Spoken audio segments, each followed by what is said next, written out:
All right, welcome to the Nathaneal Podcast. Today we have EA from Yo, TLC. yo, What's up, dude? what's up? No, I really appreciate you having me on, man. Honestly, it's awesome. Yeah, man. By the way, this is my first podcast, so if I'm Ever? like jittery or like, yeah, ever. I'm Nah, you're like cool, dude. not much of a video guy, honestly. Like you have to hold a gun to my head to get me on video or even on a photo. So this is the first, man. Well, you're cool, dude. Just everyone who's watching, they're not watching. Like, just pretend it's They're us, bro. listening. Just pretend that it's us, bro. This is our first date. No, not our first date because we've been in a This couple is of our calls. second date. Yeah, second date. Yeah. So just pretend that we're having a date. Anyways, so yeah, like a little bit about you. You have a ghostwriting agency. You've been in the game. You actually called me like a was that the new breed or something? The new I breed call of you guys the X. new wave of X creators. Yeah, dude. So That's fire though. Like that is a fire name. That's like a sequel to a series or something. So yeah. So tell me more about that. Like, your journey on X, how you got on X, what you did, what's up with that? yeah, awesome, man. So I actually joined when like all the big creators now were newbies as a consumer. So it's like the what's his name, Charles Miller. Do you know Charles Miller? One of the No. big writers. Well, he's one of the big writers on the platform, and I actually found Money Twitter through him. I was browsing on a Twitter account that I made to do like stupid shit, like keep up with politics, gaming, whatever, right? And then all of a sudden, there's this guy talking about writing tweets to make money, and I was like, "The fuck, this is lies." But he started talking about inspirational stuff, and that's how everyone grew back in the day. Like a lot of platitudes, a lot of Yeah. psychology, and that's why I needed it in my life. So that's how I got kind of introduced into the game, and then it was just a rabbit hole from there, man. Dude, I mean, was this so you went to X what year? It's probably like 2019. When did you create your X account? Yeah, like 2019. So you just created that like and that time it was still Twitter, right? Or was it already X? No, it's still Twitter. X is Yeah. like new. That's why you guys are the new wave. Gotcha, dude. Like for me, I actually also just got on X kind of like by accident. So I think Hmm. I already mentioned this to you. Like I was just doing Quora, like writing online for fun, and then I put all my answers on X, and like same thing that happened to me, same thing that happened to you was that I saw someone post like, "Yo, I made like 10K per month." Like that can't be real, bro. Like that can't be real, bro. You ghost. It's the first time that I ever thought ghostwriting could be rich. I've heard of ghostwriting before, like ghostwriting books, but I've never thought ghostwriting tweets and making money off of that. Mm. And so same thing, like I just liked that post and commented on it. Congratulations. And then my timeline was just like it was full of those screenshots, bro. I just got flooded like Danco, Dakota, like the big players, they just went in there. That's the algorithm kind of like giving you a better life, bro. But yeah, like you, I was also just posting platitudes in the beginning. Dude, I was like posting about masculinity shit. I Oh, was like, seriously? yeah, dude. Yo. Like, dude, if you look at my Quora, Yep. like I was answering, yo, how do you find like the woman for you? I'll be like, no, you don't. You become the perfect man, so you attract the perfect one. Damn, son. Yo, is this gonna be a prelude to like dating coach Nathaniel? Dude, Yo, this is gonna be the pivot, bro. you're like fuck ghostwriting. I'm gonna be a dating coach. But yeah, man. Anyways, so when you started that, like, how did you enter the game of ghostwriting? You saw All Charles right. Miller. Yeah. So I didn't enter ghostwriting straight away. I was like super introverted, but I've always been curious about making money. I was like trying to learn to code design ever since I was 13. Yeah. And there was this really big freelancing course that was going around maybe 2018, 2019. and it was Yeah. all about how to make money making websites, like doing web design. And that's how I started. So when I was on X, I started like trying to copy these platitude accounts. I actually grew to like 4,000 followers. It took me 6 months through Mm. platitudes. And then I quickly realized, yo, I've put in like 6 months of work. I haven't made any money. What the fuck? So, and like everyone, man, you buy a course and it just sits there in your library Yeah. for the next 20, 30 years. Like, Yeah. but I was like, okay, it's time to revisit it. So I revisited it, and then I quickly realized it's just like offering something to someone, right? Yeah. So what I did was I rebranded. I became a what you call it, like the header image for your profile. I became a designer doing that stuff. Right. Oh, like the banner. Yeah, yeah, yeah. I was like a Uh, banner designer for like a few months. yeah. So I started doing freelancing, like just design work, and that Okay. kind of like escalated, and it did pretty well during that time. Everyone like wanted their profile to be optimized. I was making like 3K a month, just making Holy a few shit. banners, like from How's that, Figma like a or something. retainer or one-off projects, right? Or One-off what? projects. Oh, okay. 3K per Yeah. month. How much were you selling that for? Well, it depends on the person, but sometimes it was like 100, 150. So you're like 20 clients, 20, 30 clients per month. Yeah, Yeah. well, that's what I also wanted to mention. Like, I started off as an entry offer. I'll do your bio and stuff, and then they Yeah. really like the design, and they'd get me to do their kind of like whole brand image. So I ended up Right. making logos, kind of like well, what you call it, like a brand sheet and stuff like that. Yeah. Stuff they could use on their social media. So those small projects quickly grew, and that's what happened. And then what I wasn't prepared for was getting my first bad client. When I got my first bad client, I swear I did like 50 revisions for this guy. And it made me feel like, yo, online business isn't for me. Like, this is crazy. This is like one of my first clients. And like, I hit 3K a month. And I was like, this is the first guy that's just hated my work. And, Yeah. I guess you could say I was just a pussy back then. I was like, "Ah, fuck, online money isn't for me." So then I started looking into ways to like make money passively online. I was like, Yeah. surely, like people are talking about passive income, affiliate marketing, whatever. I Yeah. was like, maybe I should do that. But instead of doing affiliate marketing, like everybody was doing, like seriously, like all the big players like JK Molina, Danco, dude, they're like affiliating each other's courses. Like it was Oh crazy. yeah, yeah. But yeah, like for me, instead of doing that, I was like, I'm gonna make a SaaS. And this is where like I told you like on our last call, I tried to make something similar to like High Fury or Tweet Hunter, and it worked. Yeah. Like within the first month of like pushing the app out, it was my first app ever. I got like 200 users. No one went onto the paid plan simply because I was a shit coder. Like when I got about like 200 users on there, like maybe there were 60 of them that were trying to use the app regularly, Yeah. and then they all started complaining about all the bugs coming up, and I was like, "Fuck, this isn't it." Like I have to rebuild the whole thing. Yeah. But then I quickly realized, yo, like maybe I'm not so good at coding, but I'm pretty good at this Twitter stuff. So that's when I pivoted. That's when I Right. pivoted to ghostwriting after that. I was like, you know what? I'm pretty good at this tweeting stuff. Maybe we give it a go. And when I started out, dude, I was doing threads for like $5, Mm. $10. I was Yeah. lowballing myself just because of imposter syndrome, right? Yeah. Yeah.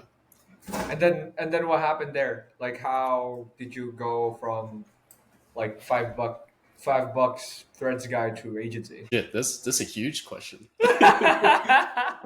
Now I was gonna say like I was gonna share something with you. Like basically, like yourself, I told you like I was a night shift worker. I was doing like healthcare and stuff. So, there'd be times during my shift where there's nothing to do. Like everyone's sleeping, all the work's been done. So that's what I was ghostwriting. And the way I kind of did it was I slowly upped my prices just as my confidence grew, right? Yeah. So I started doing $5, $10, 50, and then people started wanting like monthly retainers. And then the first time I did a monthly retainer was like for $150, and I thought I was making a ton of money. I was like, oh my gosh, that's fucking amazing. Dude. So how did that offer look like? The $150. So it's so much easier to grow back then, Right. right? I mean, everyone says it's like you just need a few engagement groups or whatever. That was like the cheap version of boosts back Yeah. then. So the way that offer looked, I was like writing 3 threads a week, then maybe about 14 tweets, and then I just boost it into these groups, Mm. and then it would work. But I think the pivot for me was like realizing that you're not charging for the deliverable, you're charging for the time saved as well as the result, Yeah. and that's kind of like what kind of changed it for me. And I started like I just immediately upped my price after, just because I was getting a lot of yeses to these lowball plans. Like Yeah. I think I capped out like 5 clients, and I was like, this is ridiculous. I'm not even at 1K a month. It's like Mm. I'm doing something wrong. And then I hopped into like a few mentorships, like just not even like paid ones, just people like trying to teach people how to do the game like for free. And then everyone was like, dude, you're charging too low. So I just Yeah. followed their advice and went from there. And actually How, that led me to my first long time client. how did that like what was your offer? How did it change? It was exactly the same. And the price was. Yeah, because like if you think about it, it's like if you position yourself as a cheap offer, you could be like delivering stellar results, right? Yeah. But if you don't understand the value yourself, you're always going to be stuck at that low ball offer. Yeah. You have to like think about the return. And it's like I was having a conversation with you, right? Like a lot of people, they come onto the online game and then they start labeling themselves straight away. They're like, I'm a VA, I do this, I do that. Yeah. And then what's weird is some VAs are doing crazy good work, like work that probably deserves like 3K a month, 4K a Yeah. month. But because they've labeled themselves as a VA, everyone like just sees them as just that, a VA. Yeah. So it becomes less like a specialty service, more them like thinking, oh yeah, this is how much I'm gonna get. And when you think about deliverables, because of AI, it's becoming a commodity, right? Mm. Like if you say, I'll write you 10 threads, what's to say like someone can't just get an AI to do that and then get a VA that's half decent at writing to Yeah. get 10 threads? There's a difference between 10 threads versus I'll get you followers, leads, etc. Yeah. Outcomes, right? Yeah. And what about yourself, man? I know like you actually did pretty well in the game, right? Like you didn't Yeah. go through that super low ball stuff. Dude, No? I attribute it a lot to luck, bro. Luck. Yeah, dude. I would. I mean, you know how I don't know if you like Naval Ravikant, like if you've read his book where he talked about luck, where you I never there's like, read the book. So but like Naval Ravikant, I'm borrowing this idea from him because a lot of people know Naval Ravikant on X, and I will go viral for this because people on X love Naval. fuck yeah, let's But go. but like I'm gonna borrow his idea where I forgot how many types of luck, but he has types of lucks. And there's this type of luck where you basically stir up the pot and something will come out of it. I'm that guy. Like, I will make something happen. So if something's not working, I will shake the pot. If the shaking the pot doesn't work, I'll put salt on it or pepper. But basically, like I just wanted to pry open the doors of high ticket X. So what I So did, what does that mean though? Like adding uh, salt. What's the salt? What's the pot? okay, so at first I was just doing like I was just playing around X, right? I was just posting on it, and I was like looking at how to what can I actually offer. And in the beginning, I was the self development guy. I was talking Yep. about how to get chicks and all that stuff. But then I met so it's Jack Moses. He's the guy he's the first course I ever bought. Right. Cohort. He had a cohort, and I bought it. And he talked about the path to monetization is basically freelancing and then selling like coaching and then cohort and then course. So that Yep. was the initial, like that was the plan that he laid out, and I was going to do that. And the reason why I started writing online anyway was because of Nicholas Cole. So Nicholas Cole's book, The Art and Business of Online Writing, made me write on Quora because that's what he did before. And since I trust him already, he when he sold PGA, like Yep. Premium Ghostwriting Academy, I just bought it. Like Mm. I just bought the program. And like whenever I got stuck, I just looked at what why I was stuck, and I would hire a coach to do it. So like Right. I couldn't sign a client because I sucked in sales. I hired a sales coach. Like Corey Woodward is my sales coach. I needed more email stuff. I worked with, I don't know, Glenn Speakman. If I don't know if you're familiar with Glenn, but basically like everything that I needed, I just looked for a specialized guy and did it. So that's kind of like what I mean by prying the doors open, is that I was just willing to go in depth and like pay shit that I couldn't afford basically. Right. And then Right. like It's an um investment, right? yeah, dude. And then I didn't have money. I only had savings. I had like $5,000 savings, and I was able to close. This is when the luck came in. I was able to close like a 12.5K deal. That's when. That's why I say it's luck, because everything fell into place because that happened. But that only happened because I was willing to take the risky steps. Does that make sense? Yep. Yep. So So tell me about that 12.5K deal though. Is that like a front? Was that like a X amount of months? Like how does that work? Because I know a lot of people like they're trying to get to 10K a month and they'll be yeah, like 12.5K. Like is that from one client or like yeah, how does that work, man? that's from one client.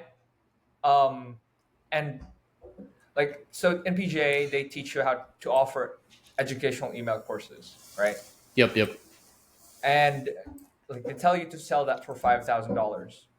Hmm. And but like what I did was basically do everything for that guy.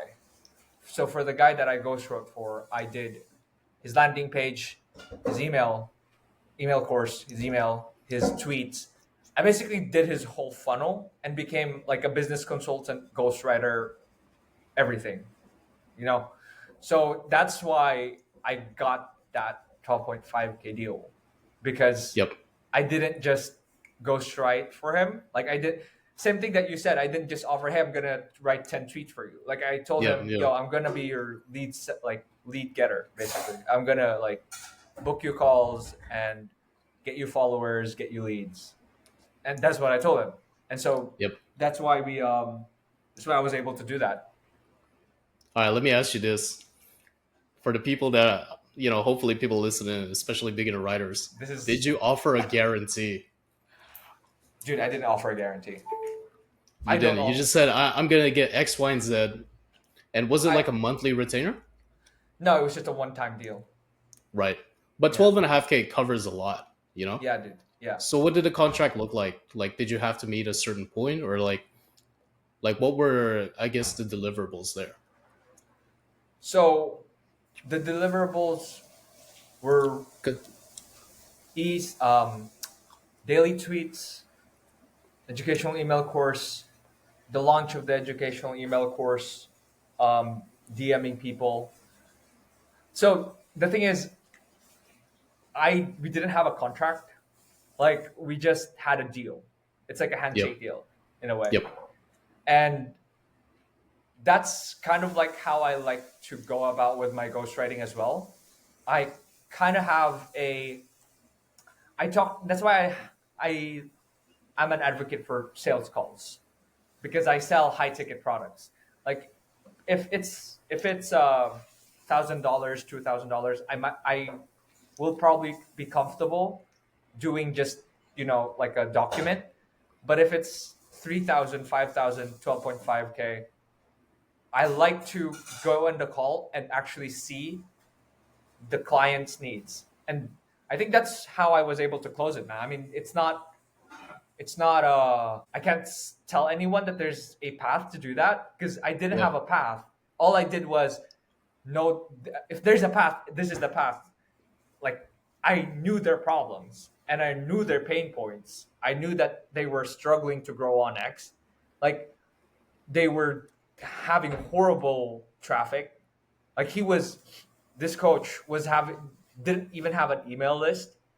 Right. Like, and he didn't have a driver of sales. Like he was just floating around on X. And so Hmm. since I was able to give him a plan on how to grow and monetize his X, he was willing to do that. Yep. Yep. Yep. No, Yeah. the reason I asked that is because I've talked to a few like newbie ghostwriters, Yeah. and they always ask me like, how do you close these guys? Do you have guarantees? Do you guarantee them followers? Do you? I think it's because like Alex Hormozzi's book. Like no, I'm serious. It went mega Yeah. viral like 2 years, 3 years ago, or something like that. Yeah. And then everyone started offering these ridiculous guarantees. Guarantee. Like, Yeah. yeah, and For I always me, thought to myself, like, you don't need a guarantee if yeah. you're pretty confident in your process. And even if you're not confident, I think if you're willing to do what it takes to get to the result that Yeah. you're trying to, get, it's going to be fine. Especially because, like, okay, take for example, like, you set up a whole funnel for a guy. Yeah. I bet there are points where things might have not gone your way, but you probably Mm. still had the confidence to be able to just keep muscling through anyway, if you know what I mean. Yeah. I mean, like that's why I also don't offer guarantees because the only guarantee, like this is what I say in the call, the guarantee that I can give you is that I will do the best in my abilities to get you those book calls so that you can use your expertise to close them. That's how I approach it. I'd be like, you will get everything from me because like I'm here in this call right now. Like I'm basically, how did I word it? But I'm basically crap, I forgot what it's called. That term I use. But basically I'm knowing all your problems. Like I'm looking at all your problems and giving you the solutions to it. And you will get everything that I have to solve those problems. Um I think in my opinion, the guarantee is actually a lazy man's way out. Like Yep, because when I you think so say too. a guarantee, oh, I'll work with you until you get this result or you get your money back, it's like you're not actually sure that you're gonna get the results, and so you offer a guarantee.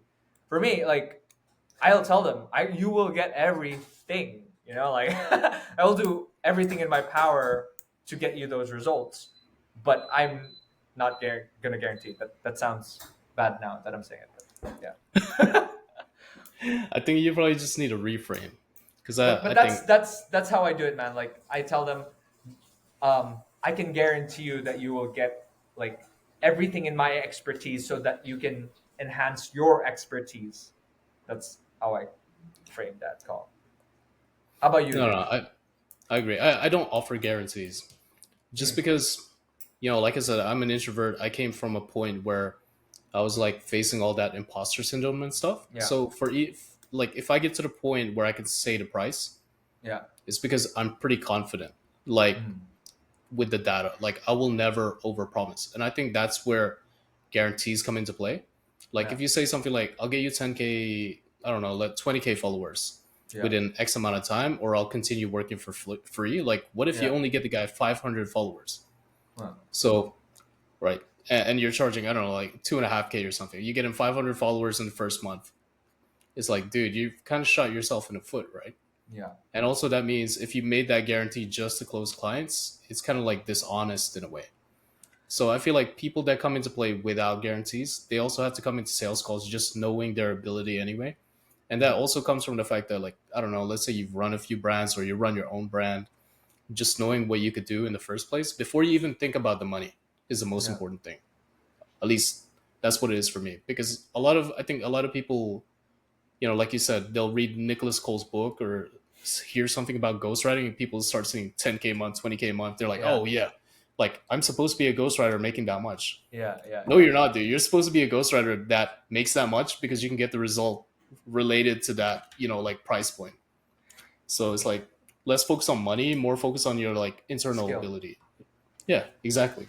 Yeah, dude. Do you know Andrew Gold? Gould. Andrew Andrew Gold, Gould. the copywriter. Yeah, Yeah, yeah, he's yeah, a yeah. beast. Yeah, man, he's awesome. Like I was hosting a space with him a couple of months ago, I think, and he talked about that a lot. It's like, yo, just focus on your skill, bro. Like these people talking about 10, like if you, because everyone on X just wants the quick buck, like they want Yep. that quick buck, which I also wanted. Not gonna lie, like I'm like that, like that's why I was willing to do all that stuff. But like if you actually want to build a business and make it like a consistent revenue and make a living off of it and quit your 9 to 5, Yep. there's gonna be times when you're actually going to do the small deals like the 10 $10, all that stuff. For me, I had a lot of capital and balls to do what I did. I don't like recommend people do that. Like if someone came up to me and told me, "Yo, coach me," and I'm gonna do the exact same thing you did, I'm probably gonna be scared as fuck because I wouldn't want. But the thing is, I in a way, I actually did convince my coaches to invest on me as well, because I showed them that I'm worth investing your time on. Like, I even if I pay them, I kind of convinced them that I'm hardworking. Like Yep. I'm gonna give my all, and if you like work with me, like we're gonna make something happen. So yeah, Yep. I think that also plays into the whole guarantees thing because, like, in those situations where you offer a guarantee, a lot of things need to happen on the client's end too for it to happen. mm, Like, the problem with guarantees is it makes it very easy to close a lot of people. yeah, But the problem there is, like, then the next thing you have to work on is your ability to filter the right people. Like, for example, yeah, we're both writers. yeah, It takes a lot of effort to grow a good brand, right? You mm, have to actually be invested in it. yeah, And if you end up onboarding people that aren't willing to do the work with you, yeah, like, even if it's simply like, hopping on a weekly interview or they need to yeah, upload photos for you to like send out, yeah, that growth isn't going to happen. It's like the deliverables not going to be there, and you close them on your guarantee. So it's like, dude, you're on the losing end there, dude. if you know what I mean. 100%, bro. Like in the beginning, okay, this sounds bad, but I've had experience with bad clients, Yep. and it like you. It's funny. Like I almost had the same mentality as you, bro. I would be like, should I just like go back to a 9 to 5? Like I just closed a 12.5K deal, and I'm like, and the ball is rolling, but I have these horrible clients. Should I just like after this? Should I just go back to 9 to 5 and not do this anymore? And then luckily I had like my business coach back then told me, there's just going to be those times when you're going to have those bad clients, but now which clients you don't want to work with, and 100%. you have to say no. Like, so I talk a lot about so my sales coach Corey, he reframed my mindset in sales, where he talked about you're not selling something, or you are selling something, but you're not making something someone buy. You're just establishing a good fit. So Yep. it's both sides, where you kind of like see whether you can actually help them, if they want you to help them. If that's not going to happen, well, it's fine. Like, just move on. There's someone out there. I agree with that. And that also ties in with like a lesson I learned this year. And it's related to sales and like marketing and stuff. Yeah. Well, business as a whole, right? Mm. There's this philosophy where you're going to try and sell an offer, you're going to try and give these like insane promises, or you want to say, like, let's say you're a ghostwriter that's good at getting followers but not necessarily good at getting leads. Yeah. And then if you start promising leads, it just doesn't make sense. So you have a Mm. system for a specific problem. You have to sell people on that specific problem and Yeah. specific system. You can't force your system to do something it's not meant to do. Mm. Right. And Yeah. it's the same, like, I'm like trying to hire writers now and staff. Mm. And that's the first thing I like look at is like, are they a fit for our system? Because if they're Yeah. not, it's just not going to Yeah. work. It's like, Exactly. it's not like an old dog can't learn new tricks. It's more like you're trying to tell a cat to, work like a dog or something. It's not going to work. You know what Yeah, I mean? dude. Yeah, exactly, man. I mean, that's why I really advocate for sales calls. Like, I'm really an advocate for that. If it's gonna be like do for you or do with you, like I always do sales calls. Even like my one on one, which is 1,000 grand, a thousand grand, 1 grand. Um, I still hop on the sales calls because I want to know the person and if I can actually help them.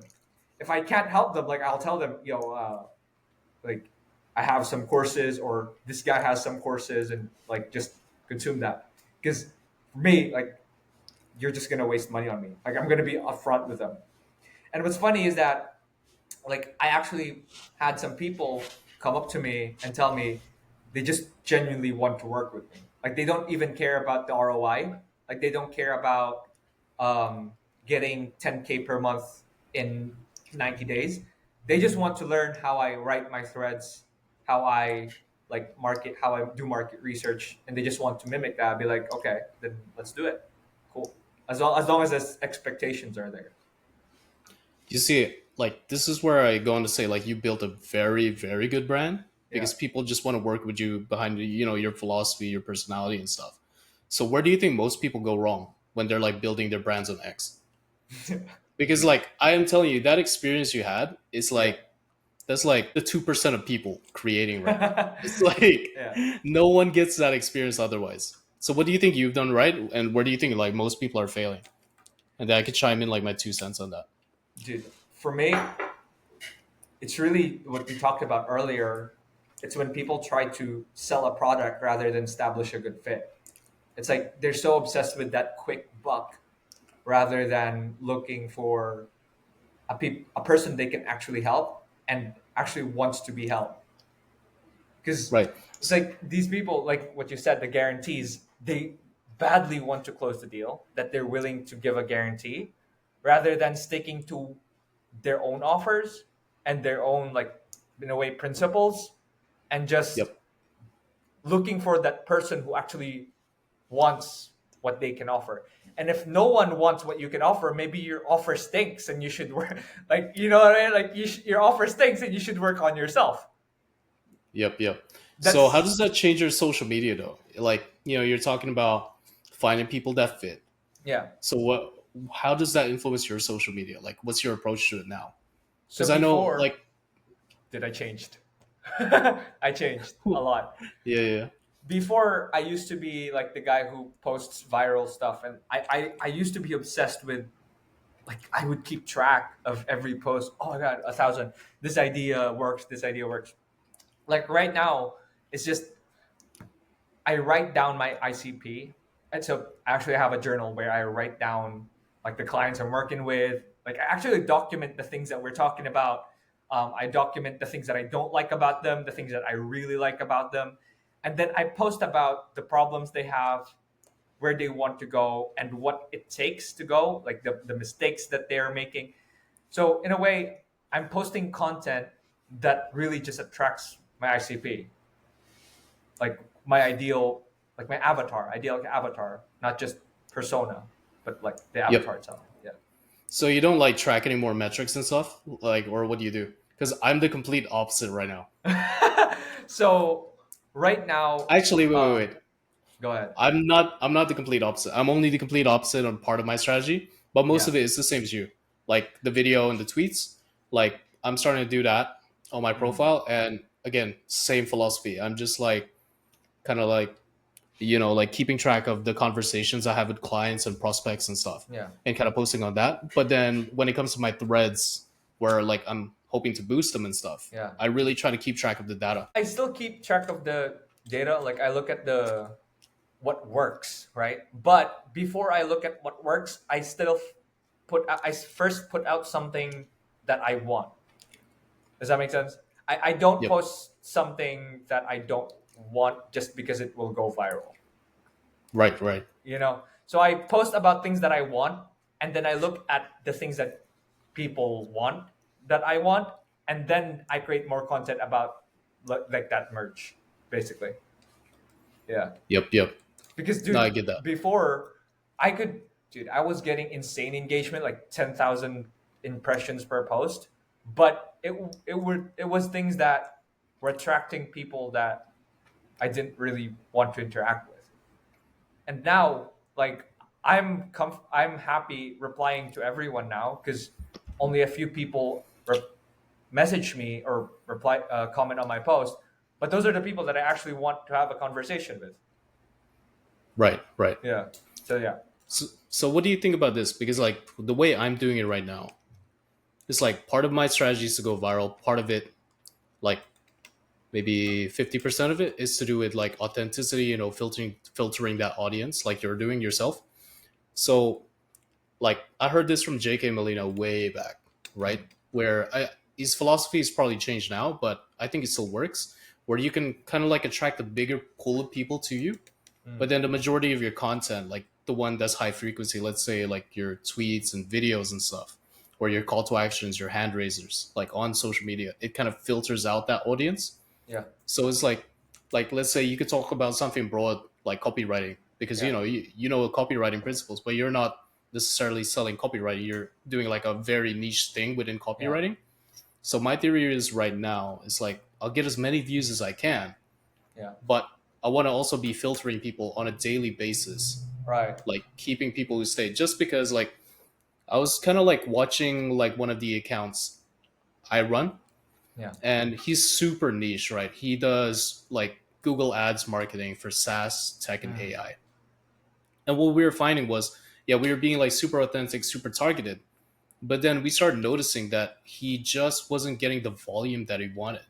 So Mm. when we started putting like all those viral stuff, like still to do with tech, SaaS, and Yeah. AI, by the way, like it's like his tweets, like the filtering power, and I guess the power of like just having an audience to kind of reach out to kind of increased as well.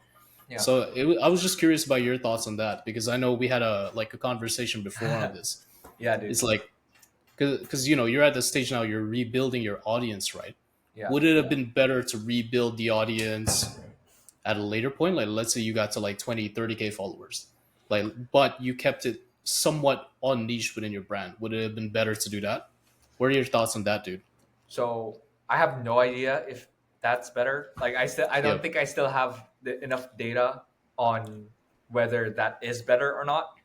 But so I grew quite rapidly, man. Like I've only been in the game for 6 months, and for that 3 months, for in the first 3 months, I went 2,000. Hmm. Like right now, I'm at 2,800, and like the 800 happened in the last 3 months, but the first 2,000 were the first 3 months. Yep. So if I wanted, like, I could have accelerated really, really fast. Um, but I slowed down because, again, like I started doing niche stuff. The thing for me, this is tough because again, I Hmm. don't know. I can't say a factual, an objective observation of mine because I don't have enough. Yep. But I did have a method before where I have three types of content. So it's general. So there's I write for the general audience. I write for a niche audience. So like a more like, people two steps behind me. That's how I like to think about it. And then I write about my ICP, where like business owners. But Yep. now what happened was that those three became one person. Like my niche audience kind of became my ICP, and I do think that other people care about it anyway. Like in my head, it's like everyone cares about, or in a way, everyone has a space in their mind about the things that I talk about, in my Hmm. understanding. So we'll see, man. Like I have no idea if I should have done that. Like I should have continued my growth instead. But my mentality right now is just when I post something, I don't even look at the data until a week after, where I just build my content plan again. So I just post something because I want to post it, and anyone who interacts with it, like they're the people that I want to talk to anyway. Does that make Yep. sense? Makes sense. Makes sense. Dude, No, the yeah, reason go I'm ahead. asking is because like you guys are the new wave, and you're obviously doing like very very well for yourself, right? Yeah. And I think it's almost like two sides of the same coin, Mm. because like I think J.K. Molina had like pretty strong views about this. I could be misquoting him, but he thought the same, right? I mean, he made the like say cash thing, Yeah. right? Mm. So that, but then like I heard in another podcast of his is like, oh, like getting impressions, I was completely wrong about it, Yeah. and that kind of lit a light bulb. Like I had a light bulb moment in my head about that, Mm. because I was thinking like people like Nicholas Cole, Dickie Bush, they're still writing like I guess like within their pillars. But for example, you'll see Nicholas Cole all of a sudden come out with like storytelling, Yeah. like from I don't know J.K. Rowling or something, right? it's like he'll attract, like he'll get tons, like millions of views on it. And I'm pretty sure like the reason he continues to do that just because he's got like a very good way to filter the audience in the end. So maybe it could be a follow-up part two for you and me, because I'm testing like a bunch of stuff on my end too, like in regards to this whole thing. And to be honest, like right now, I'm kind of like thinking that, growing an audience but having a good filtering system is probably like the best way to do it at the moment. Like, That's but probably it's probably true. I might, no, I don't think it's wrong or right, because there's like, I think there's phases too. It's like, yeah, are you in the phase where you want to scale, or are you happy with your current lead flow? Right? It's like yeah. you have a different problem towards, like, let's say an agency owner who starting a brand from zero. Mm. Is like if he starts doing niche stuff straight away without a good strategy, he's gonna get like a one impression, like, Yeah, and then it doesn't make sense, right?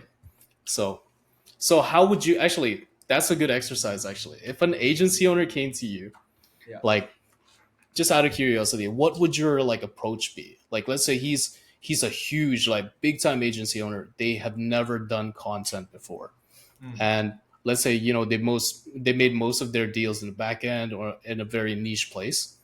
Like, how would you get them to start building an audience? What would your advice be? Right. So starting from scratch and Yeah, like building a zero brand. followers, brand new account. What's their goal? Their goal is to have an audience that they can monetize. So exactly what you do. So no, what's their offer? How does monetize look like? Like coaching, No, let's say like agency? a high ticket offer. Like, Okay. let's say they're an agency owner. I don't know. They could be running cold outreach. Maybe they're a cold outreach agency that does cold email, something like that. Just for example's sake, what would Yeah. your like kind of strategy be to get them those that audience and kind of like the lead flow that they eventually want? Because, like, this is just something I want to throw out too. It's like people think they'll start posting content, they'll get like 30 leads per month Yeah. inbound through Twitter. It's not going to happen, like, Yeah. most of the time. Well, so So okay. what would your strategy be? I want to know though, like how. So they're cold outreach people, Yep.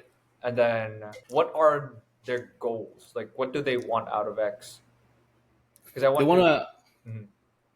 they want to have an audience that they can monetize, and their only way of monetizing right now is a high ticket offer. And what's their like? What's an audience? What's their ideal audience? Like, who are they trying to attract? Business owners, creators. So let's say like we continue with the cold outreach agency. They'll probably be like looking for B2B. Okay. So people who are looking to, I don't know, get more leads within their business. That's usually the type of people that are doing cold outreach. Or they could be like an enterprise SaaS like driven one where, they want more high ticket leads for their, like, their B2B enterprise SaaS or something. So those are their target audiences. So anyone within the B2B space that needs more lead flow. Gotcha. Okay. So from zero, dude, I've never worked with that type of people before, so don't take my word for this. But No, no, no, no, I'm completely curious. See, this is where I go to say is like, we're solving very different problems, right? Like, yeah. and everyone's got a different strategy depending on the problem. So for you, what would your ICP look like? Like, what does an ICP look like to you? Do they have an audience already? Or are they already writing? Like, what does that look like?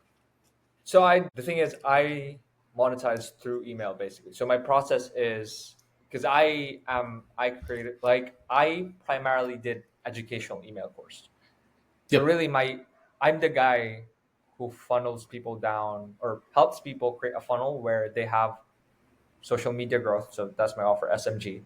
They get like um, traffic in social media, and they plug their newsletter, and I yep, create them a educational email course as well, which is the lead magnet. And yep, then I also do email marketing. So that's how I help my clients. Basically, like that funnel where I do social media content, I do a lead magnet, and I monetize through email.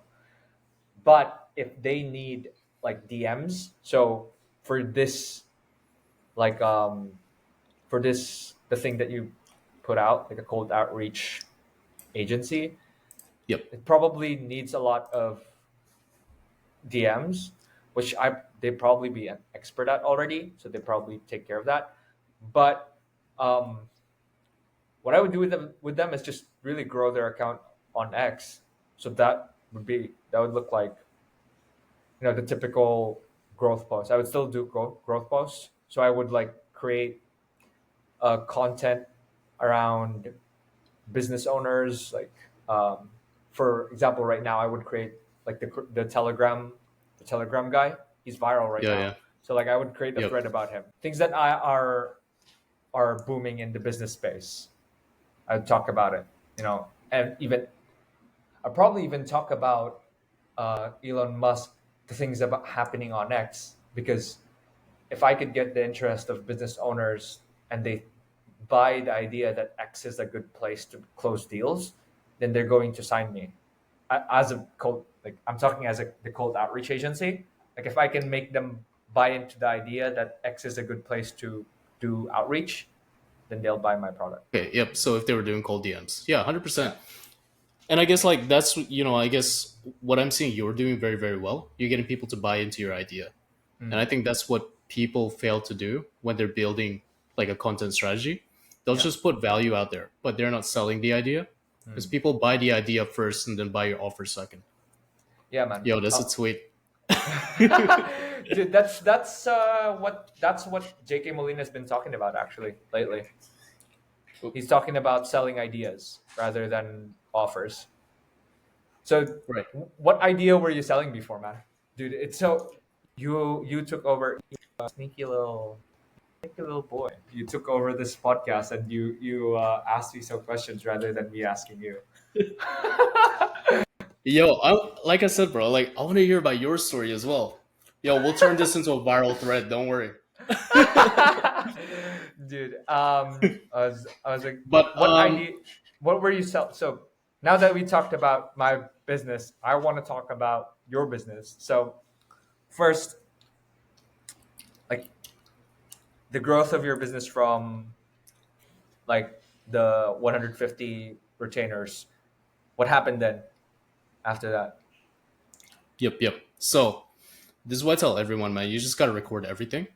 So you gotta record like whatever results you're getting, no matter how small, right? Yeah, It's like don't compare yourself to the guy that's getting someone 10K followers in 60 days. Like that's what yeah. Dakota was like offering like a way back Mm. when. You gotta just play to your own game. It's like you've got a result, and someone out there is gonna find it useful. Whether it's like 500 followers in a month, 1,000 followers, or whatever offer you're doing, right? Or if you're that cold outreach agency, if you're booking only like 10 calls a month, right? You have to kind of like base it on the value you're delivering. And this is where I go into value based pricing. So the big change for me was I stopped working with brokies. It's like, no, Yeah. I'm serious. Like people with actual offers. So like, how much is an audience worth to them, right? And then depending on what they're gonna do with their audience, it's like how much value would they get. So if we go back to the example of the cold outreach agency, right? A lead to them might be worth like 20K, 30K, just because of lifetime value, right? So then if you can get them 5 leads in a month, like, and they close maybe like, I don't know, 25%. So like just one of them, Yeah. you're still making them like 20, 30K a month. 20K. Yeah. Yeah. So your value is like way up there. So it's just working with the right people. Whereas if you work with a broke guy, it's like if you get him one lead and his offers like just shit, he hasn't closed Yeah. anyone, he has no case studies. It's like no matter how good you are, you're just not going to be able to like deliver the results that you can then say, hey, I'm worth this much.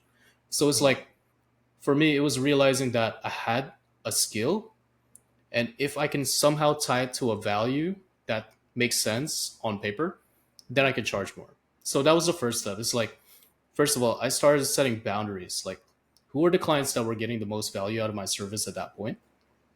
So at that point, I think I was working with like 4 different clients, but there was only one guy that was benefiting from it, just one guy, and like the most because he had an established business. He had like 20 case studies. He had a defined sales process. So even if I can get him one lead, it was worth the money for him, right? Mm. So that's how I started doing it. And the way I kind of like filtered out was like, first of all, like I didn't offer guarantees or like do those cheesy call outs where you're like, oh, if you're a business doing 50K a month, blah, blah, blah, like I guarantee you this. I didn't do that. I just hopped onto sales calls and then just kind of talked to people. Eventually, in my Calendly, I would put something like, "How much are you earning right now?" And then Yeah. that way, I can like filter the sales calls as the volume went up. But for me, that was like the first step. It's like, are you offering your service to the people that actually get value from it, or are Yeah. you not? And for me, like, I worked with like maybe three newbies out of four. The three were like Yeah. coming into like the Twitter space to get leads for the first time. Yeah. So for them, it's like they were kind of like hoping you'd build their business for them. It's Yeah. like, bro, it's not gonna work. You're like a ghostwriter. You're not like I don't know, like a fractional CMO or COO. You're not gonna come into their business and change the whole thing. You're solving one specific problem. Like yourself, you like solve the traffic and conversion problem, right? Yeah. It's like if they're not growing, you're gonna help them get more traffic in their page, and you're gonna build them a funnel that will convert customers. That's the problem you solve. For a newbie that's just starting in the game, it's like it's not gonna get them that much because their process isn't proven. But if you work with a guy who's at 50 or 100K a month, if his like process is so well defined, it's like even one lead, two leads, it's gonna pay for your retainer like Yeah. 10 times over, if you know what I mean. So that was the Actually, first step for me. I just remembered the reason why I got to close the 12.5K deal was because of that. His offer was like he had two offers. It was 20K and 60K. That's why I told him like, yo, you only need one client and you'll have like more than enough ROI. And I built the whole funnel. I remember now, like, that's how I was able to do it because of the thing that you said, value based. There you go. We're gonna clip that. Yeah, dude, that's it. I remember it But now. yeah, that was for me. Like that was the first step in going up. But then like I made the mistake of scaling too fast. So Okay. this is where I go to say like I burned down my agency like last year. Yeah. I think within the span of like 2 months, we onboarded like 10 people, Hmm. and it was fucked. I was like, I think I told you this on our other call, but I was more of a writer than a business owner. It's like Hmm. I was good at writing, but then when I got to like that cap, it's like now I have to start hiring people like that are as good as me or like somewhat near my level to deliver the same result. And Yeah. that's where I went wrong. It's like you can't just say yes all the time. You got to know your limits too. And that's where I Hmm. fucked up. It's like, fuck. It's like I had 8 clients. No, like I had 10 clients, and then two left within the first month, just because like Yeah. results started dropping so fast. And then by 4 months, I had one guy left, and that one guy, he's I'm still working with him today, but he's the one guy that I just continue to put like all my effort for. Like it sounds bad, but it just shows you have to have like a cap, like. Yeah. And now I've rebuilt my agency now, like slowly we're maybe onboarding only like one or two people a month, just because we don't want to damage that process. And like, and I think this is where like a lot of ghostwriters go wrong too. Is like, dude, don't chase the bag. Just- Dude, that is so like right now. So I have not two offers, but I have a consulting offer, yep. and I have a ghostwriter there, right? Wait, like She a ghostwriter for you, or no, like I am helping a ghostwriter with the consulting. So I'm oh, helping I was like, her. yo, exposing Nathaniel, bro. No. I'm helping. I'm basically coaching a Yep. ghostwriter to get more clients, Yep. and she recently closed like a 13.5K deal and a 10,000 pound deal, and like Whew. she wanted to do more clients. Like she said she wanted to do more clients. I'll be like, bro, you have a 9 to 5. Let's fulfill first. Like you just let's celebrate. You closed 2 clients this month. Like, do you Yep. know how crazy that is? You're ahead of 90% of people on X, and you just have Yep. 200 followers. Like, you know how crazy that shit is? You know how crazy it is to think that a person, an account that has 200 followers, closed a ghostwriting deal for 13.45K. That's insane, right? Yep. So like I told her, yo, you have 2 clients. Let's fulfill and make case that like you literally have the freedom to build your brand right now. Like you have Yep. 2 stellar clients that is no rush, Yep. and you can post about what you're doing for them in your brand, build your brand, do your 9 to 5 and do this fulfillment work. Don't rush. Just chill. So yeah. I wish someone told me that, bro. Because I like I kid you not, I thought it was so easy to hire people, Yeah. but it's literally a whole nother skill. Like Yeah. To 100%, it's manage another people, skill to yeah, like manage, hire. Like, dude, that's why they have train. fucking human resources. Yeah, they have And that's why there's a HR department in companies. No lie, like no hate to the HRs. I thought they didn't do shit like in a company. I was like, yeah. what are these guys like admins or something? Now I know. Like, look at this fucking little me being a retard. Like, bro, like you should have realized that shit. But yeah, so that's what happened to me. And what I actually ended up doing was I ended up taking a role after. I was like, oh fuck it, like agency burned down. Um, it actually got to a point like I didn't tell any of my writers, but I had to drive like DoorDash, Uber Eats just to pay my rent. Shit. Like, dude, like I had to make sure they get fed, Yeah. like they get their money, but I had to make sure I could pay rent as well. It just got that bad, and I was like, Dude. okay, this is bad. So when that stage happened, like I think I did like DoorDash for a month, and I just like, okay, stop it, bro. Like just go back to basics, start building from there. And that's when I started implementing that whole I'll only onboard like 1 or 2 clients a month, Yeah. because like it takes time. Like no matter how good like some ghostwriters look on paper, they're good because they can write for For that themselves. niche. Yeah. Yeah. But then when they start tapping into other niches, they're like, what do I fucking write about? It's like, bro, it's like, it's Yeah. a whole nother skill. So that's, for me, that's what's happening in like the agency now. Like I've kind of rebuilt it up where like we're working with some super cool people at the stage, and I'm happy. I'm like, dude, don't chase the bag, skill slow, build Yeah. case studies.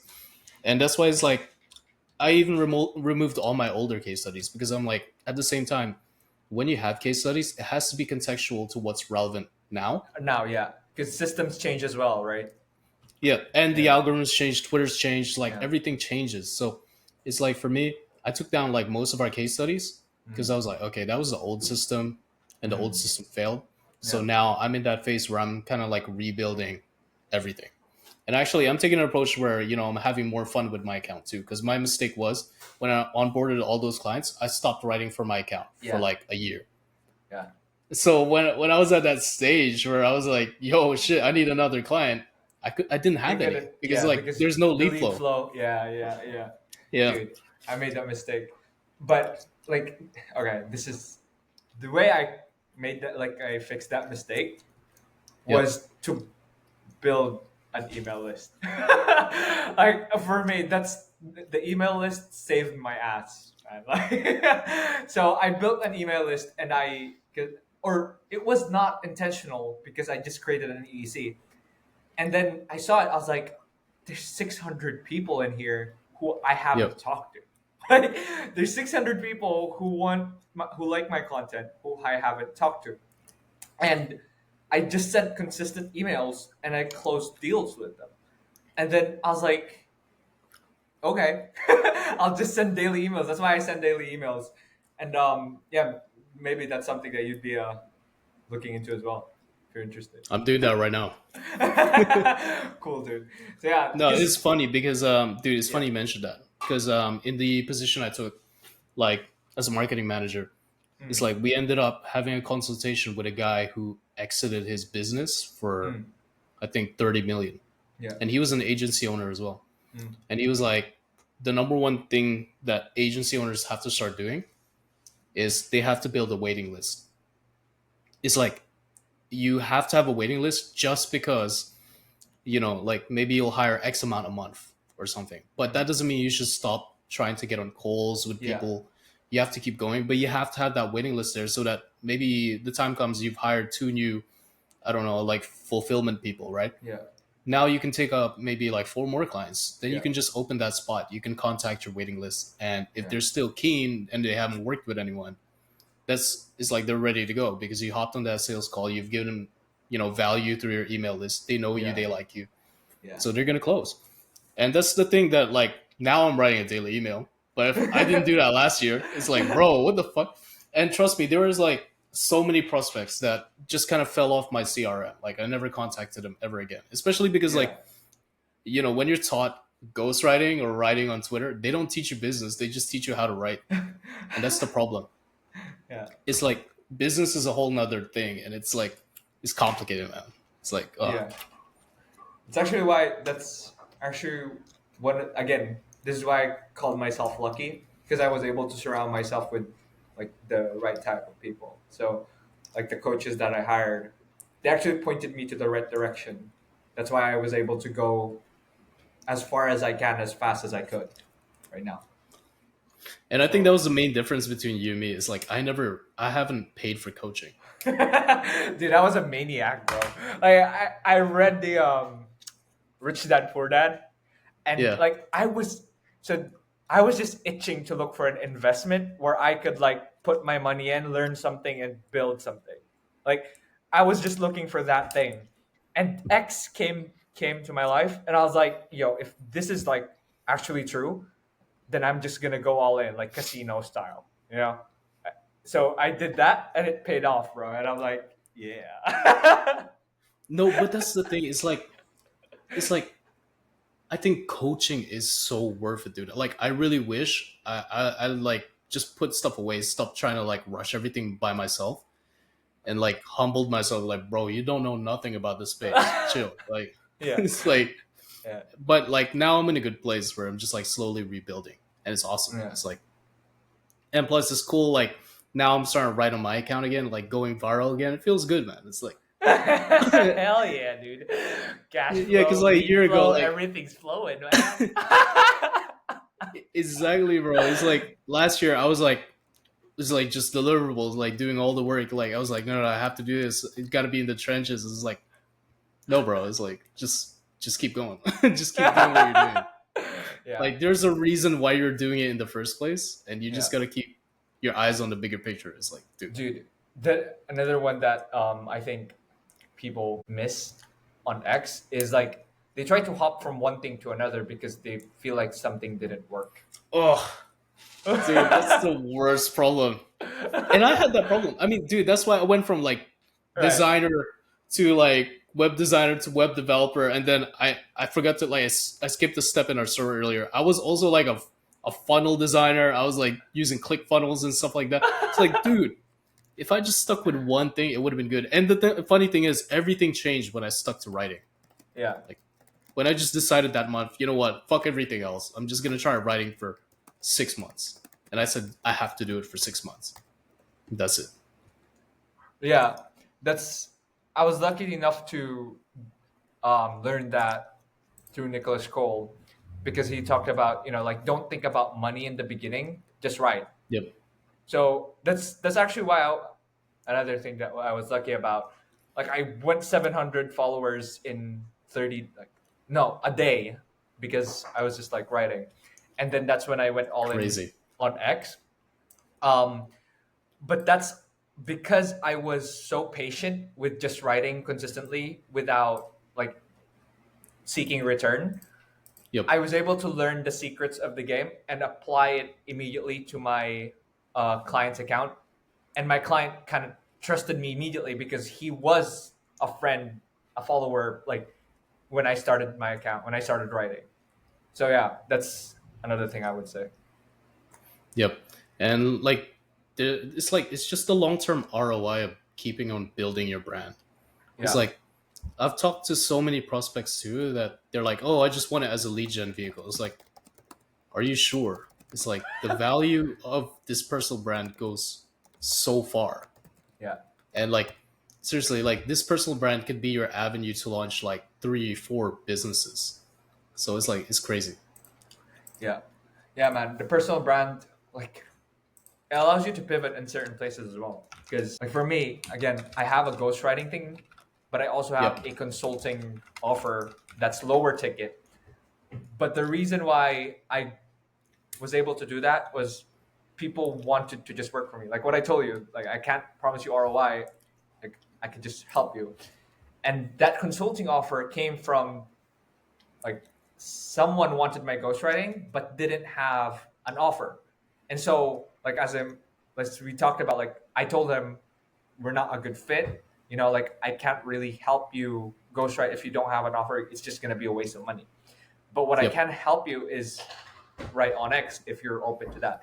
And he was like, yeah, I love that. And then he enjoyed, dude, he literally would just send me a document, like a Google Doc, and I would just like write notes, and he was like fucking happy with it. Like I told him how to create hooks and how to do this, and he was like, yeah, he's fucking happy. Okay, cool.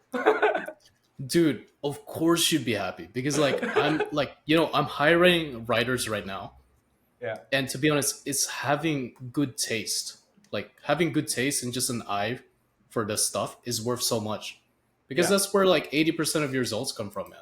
It's like just Mm. being able to say, okay, I know this thread's gonna hit. I know this thread might be mid, but like I'll test out like what happens.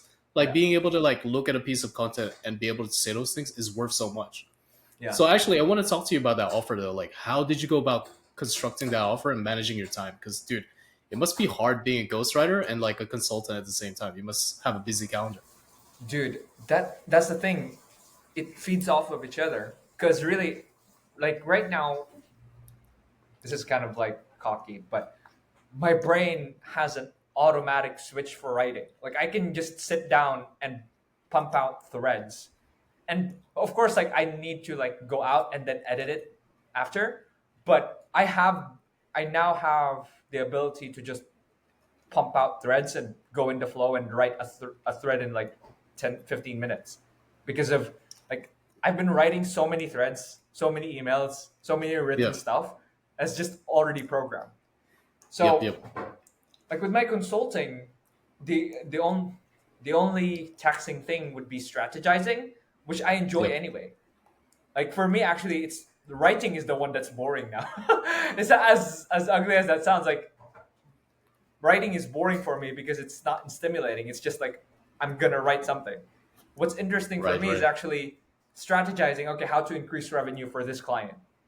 Like that's the interesting part, which I think it's kind of like what you said, like writer, business owner. I guess I'm like now business owner where I like doing the strategy part, but the execution, like that's probably the hardest part. Anyways, the mindset is the same. It's just more hands off. So with the do it with you, like the consulting, Yep. I just tell him what to do. So he sends me a document, and I don't directly edit. I put comments. So I'd be like, sometimes it's a question, sometimes it's a suggestion. So I'd be like, this doesn't catch attention. Is there any way that we can do more curiosity? And then if he still doesn't get it, I'll just give him like a little bit answer, more and more. And then that's how I do consulting. And then just hop on calls every week, 24/7 Telegram access, how they handle clients, things like that. And then the ghostwriting is kind of like the same thing, but I do it for them instead. So there's no really confusion. It's just like having more clients and managing the tasks. Right. So, do you think the consulting offer is going to be like your most scalable thing then? Like, how many do you think like you could take on for a consulting like offer? Just for Um, anyone that wants to build a consulting offer, by the way. dude, I don't I haven't thought about that. Like I haven't thought about consulting offer where I'm going to scale it. All I'm thinking actually is just I still want to be known as a ghostwriter. As weird as that sounds, I still want to be known as for my skill of ghostwriting rather than a a guru. Because I want to be seen as skillful, not authority. I don't want to be seen as an authority. I want to be seen as a guy who just who people want to work with because of his skill, not because of his status. So You could be both. yeah, I mean that's what I'm working on, but I still want more skill. You know what I mean? That's why I Yep. want ghostwriter first. I prioritize my ghostwriting offer rather than my consulting. So I actually, before I open consulting offers, I make sure to do the ghostwriting first, the funnel that thing. So, Um, how does like break it down for me? How does lead flow work for those two offers? Like, let's actually, say, like, do you have a different call to action for the consulting offer versus a different call to action for your like main offer? Or do you just So have one sales call and then the sales call then decides if you're going to offer consulting? that's that's one way. So um most of the time it goes that way, where it's like we hop on a call and we see if they're a good fit for ghostwriting. And if Yep. they're not, then I tell them I don't think you're a good fit for ghostwriting, but I have a consulting offer. If they don't want it, then move on. But really, my primary offer is still ghostwriting. But in my email list, I noticed that my email list doesn't respond when I offer ghostwriting, but when I offer consulting, they respond. So my email list is primarily made to when I have open spots for my consulting, I tell them. So that's how it works. Like my Twitter is mostly for ghostwriting because that's how I get the big bucks basically. But my email list is like the more lower ticket thing. Okay. That kind of makes Yeah. sense in a way. But for me, I actually saw the opposite Hmm. with one of the email lists I'm running. It's Interesting. like maybe that's just because of the list size. Like, how big is your list at the moment? Just out of curiosity. 640 something. Like All right, 650. everyone listening to this, subscribe to Nathaniel's newsletter. Hell yeah, dude. Dude, I have good emails. Yeah, I like, send good dude, emails. I can vouch for them, man. They're awesome. Thanks, By the man. way, like saying that, like I saw on one of your long posts like today about Oppenheimer. Yeah. It said like, "Oh, this is one of the daily emails I send out." It's like, Yeah. how do you do that? Like, do you post it a week later on Twitter, or like, what's your system right now? So this is just because I had a lot of feedback from this email. So I thought, okay, people like this. Maybe I can try to post it on Twitter and see how it goes. That's Yep, literally it. But normally what I do is so I write my daily emails the day of.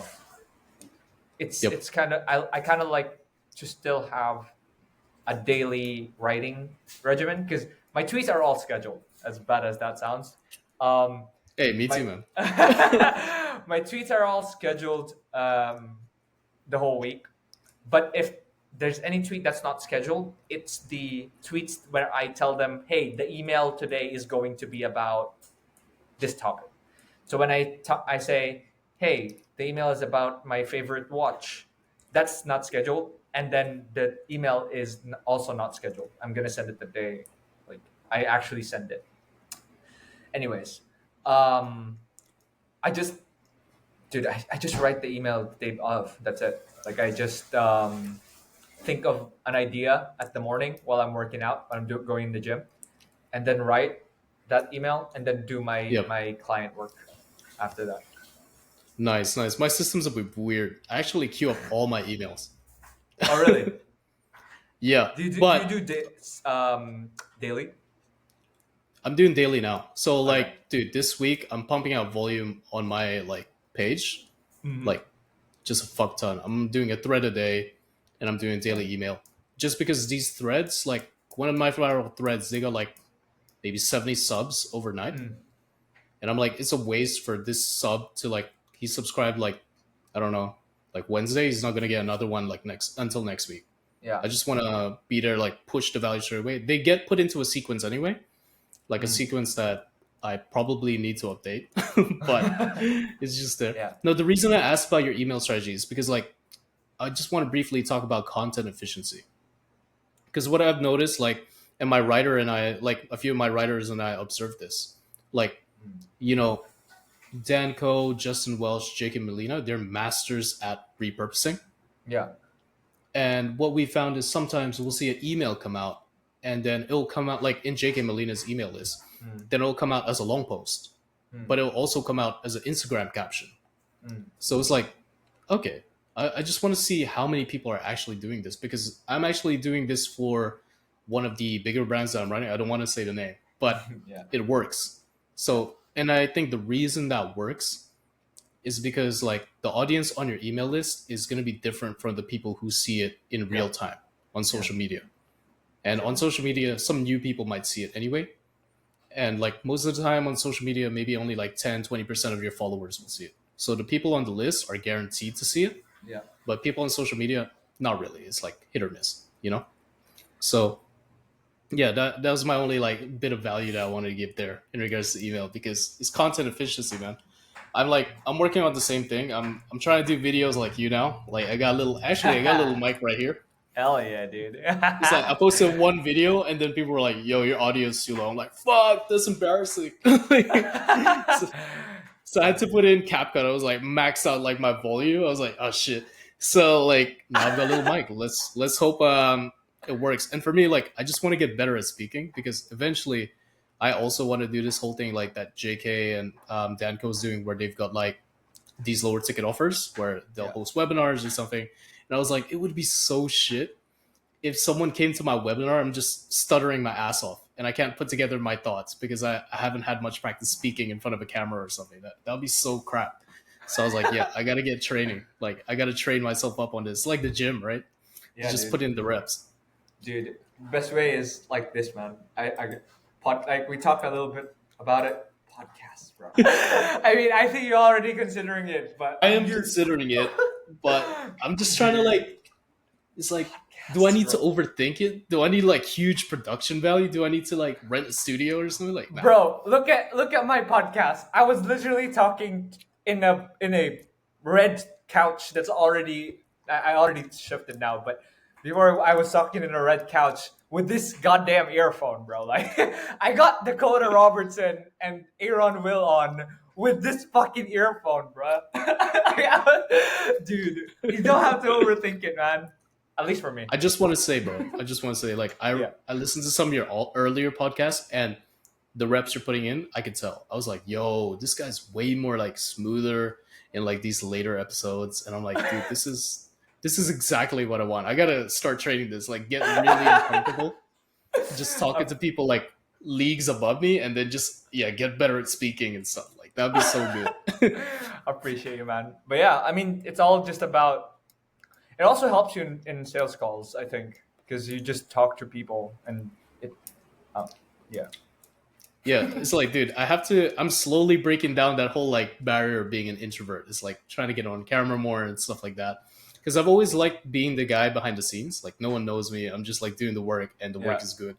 But now I'm thinking, bro, it's like you're building personal brands, but you don't have a personal brand yourself. I was like, Oh! this kind of like being a dude, this is like being a fat like fitness coach. I was like, nah, that can't be me. I tweeted about Man. that. I tweeted about that the other day. Yeah, I saw that day. I was like, yep. That was me like last year. I was like, how is I ghostwriting and I'm not getting any followers on my own page? Shut the fuck up, bro. Yeah, dude. Anyways, but yeah, man.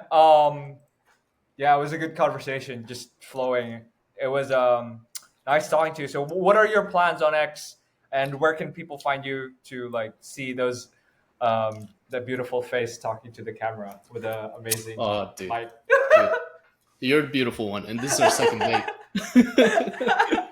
All right. Well, I'm only on Twitter right now, guys. So it's EA_YUSI. That's my @. And right now I'm just posting a ton of like viral content, viral threads, breaking down like my entire scientific testing behind it. So, if you guys want to learn a bit of that, it'll be on there coming out. It's already all scheduled. Yeah, hell yeah, dude. But yeah, man, it was fun talking to you. Oh, by the way, like, it would have been fun if I said that you were the first Filipino who hopped on, but there's a Filipino, like, I actually recorded it, but yeah, man, Filipino. Shoot. Well, Well, second place is still a medal, bro. well, yeah, dude. It was fun talking to you. Appreciate Likewise, you man. hopping in. It was a fun conversation, and I'll see you around. Yeah, honestly, like, thank you for having me, bro. And if I start a podcast, like, you'll be one of my first dudes. You're just gonna chop it up again. Hell yeah. I'll be like, yo, you didn't want to do the execution part. I'm a ghostwriter, maybe. Ghostwriter for ghostwriters. Dude, that shit's true though. Like I know people who do that. Oh, bro, I bet like a lot of the people like high level in the game, they're probably like, I have better things to do than write viral posts right now. Like, Anyways, hell yeah, man. See you around. all right, see you, man. Thanks for having me on.